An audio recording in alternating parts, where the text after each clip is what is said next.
Kozo Zambola, Her Majesty Queen Mother Gyalum Aji Tuji Wangchu, celebrated authors and artists, arts and literature lovers, ladies and gentlemen, happy Literature Festival greetings to everyone. The festival's theme, Stories and Ideas for a Changing World, aptly resonates with what Guru Rinpoche, also known as Second Buddha in Bhutan, had said in 7th century.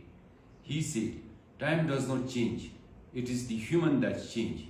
Indeed, it is the stories and the ideas of the people that steer changes. And change is inevitable. In fact, it is said that nothing is permanent except change. And change is the only phenomenon that is not changing, implying everything else is subject to change. And as change is innate in nature, change must have begun at the same time as when time started. And since the start of human civilization, humans' actions both deliberately and accidentally have influenced the nature and the speed of change. And we know that the pace of change has never been faster and intense. In fact, isn't it scary that the world has seen more changes in the last 50 years than all changes put together since the start of human civilizations some 80,000 years ago? However, there is still no satisfactory answer to the question, when did time actually begin? So maybe the bigger question is, do time even have a beginning? While human-induced change is most of the time for progress, prosperity, and enlightenment, but from time to time, the world has also sadly witnessed destruction, devastation, and degeneration in the name of change. And today, while we humans can boast of being tourists in space, it is also a stark reality that if we humans do not change the way we live our lives, then climate change can end all life on Earth. And the irony is, human species have advanced so much that it will just take one individual human to decide the fate of our world's future. We know today a war can be started and stopped on the whims and fancies of just one human being. It is as simple as this, and at the same time, nothing can be more dangerous than this. While everything is not in our hands, but each one of us have a say and make a difference in the way we steer change in our own life, in nation building, and more importantly, in deciding the future of our one and the only world. As we humans, unfortunately, seem to have a bigger say, so let us pray that no human, as an individual or as a group, will ever make a say that will be the last say of the human species on this earth. And yes, let us live our lives in a way that we weave only beautiful stories, and these stories giving rise to brilliant ideas to make our world more safe and more peaceful. Let us write our own beautiful stories and help others to write theirs even more beautiful too. After all, we are one big family on this earth, and together we shall thrive, and together we shall not choose extinction. And this should be the spirit of humans, the survival of everyone, because the survival of fittest will not work anymore. And in a way, I believe that's exactly what Bhutan has been doing during the COVID-19 pandemic for the last 2.5 years. Bhutan wrote many stories about extraordinary leadership and love, selflessness, solidarity and sacrifices, compassion, courage and compromises, voluntarism and valor, discipline, rule of law, innovation, and the exemplary management of COVID-19 pandemic. These stories have been shared with the world by international media such as ABC, BBC, CNN, New York Times, The Atlantic, and many more. And these stories, some are incredibly inspiring, some are heart-wrenching, and some even disgusting.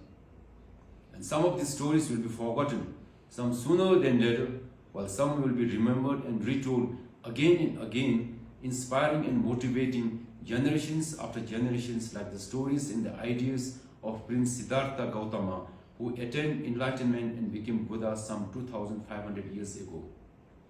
We have one such story of our own, a story nothing less than a fairy tale.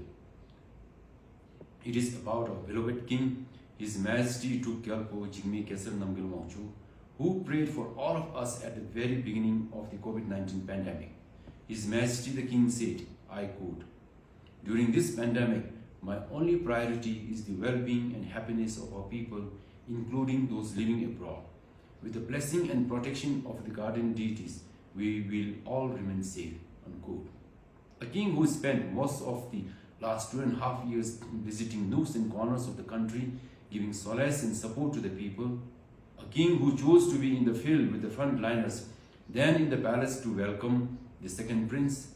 A king who is happy to empty the royal coffers to provide basic sustenance to the needy people and to even pay for the interest of the loans of everyone.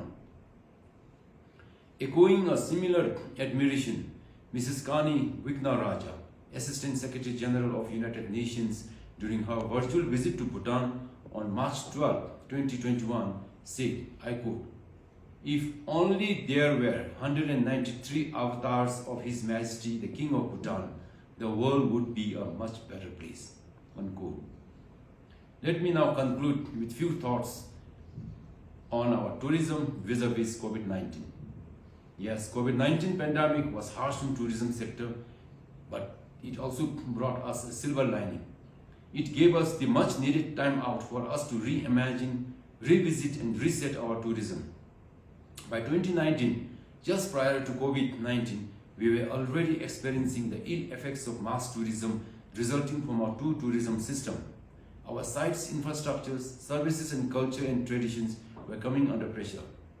Going forward, I believe Bhutan will now deliver high-end exclusive experience to our tourists as promised by our brand Bhutan and the time-tested high-value, low-volume tourism.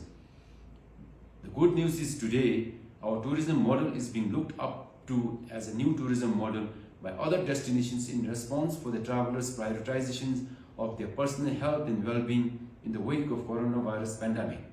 This would mean Bhutan as a travel destination will continue to grow even more exclusive and more high-end.